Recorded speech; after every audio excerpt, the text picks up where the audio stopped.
Allora, Roberto Ondoffi, Cari Piccone, la prima domanda, visto che siamo a Sorrento per i biglietti d'oro, onestamente ve lo aspettavate?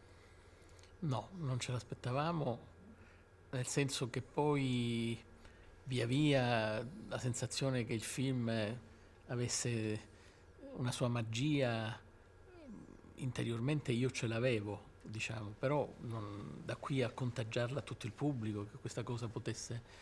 Quindi è stata una bella sorpresa e questo biglietto d'oro è veramente un premio molto gradito che suggella una esperienza veramente molto felice.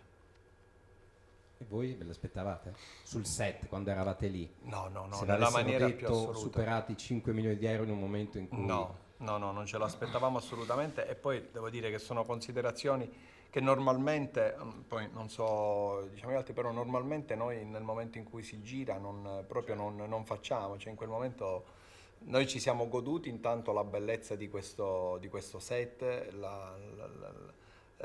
come dire, tutta l'atmosfera che si è creata e che ci faceva passare delle giornate sia sul set che anche dopo il set bellissime, in compagnia di Roberto e Tony, che non è presente perché è rimasto nel 1920, lui ha preferito rimanere lì, che ancora sta scrivendo I Giganti della Montagna, Certo, ancora deve scrivere, certo, quindi è ce ancora n'ha lì, ce n'ha da fare. ancora ha da fare Tony.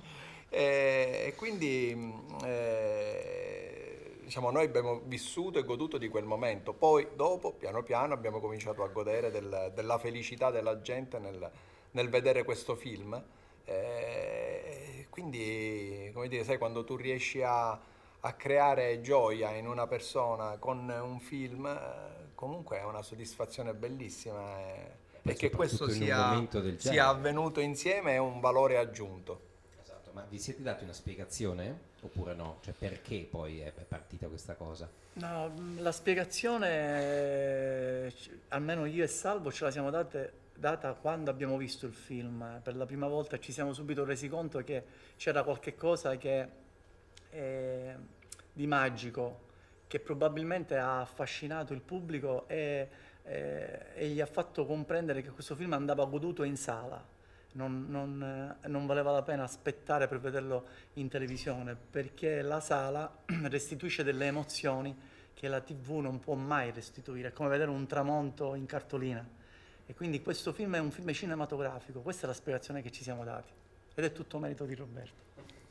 Assolutamente. Per chiudere, qui a Sorrento si stanno facendo tante riflessioni sul futuro, siete ottimisti, pessimisti, cosa ne pensate di questo momento Ottimisti, molto ottimisti.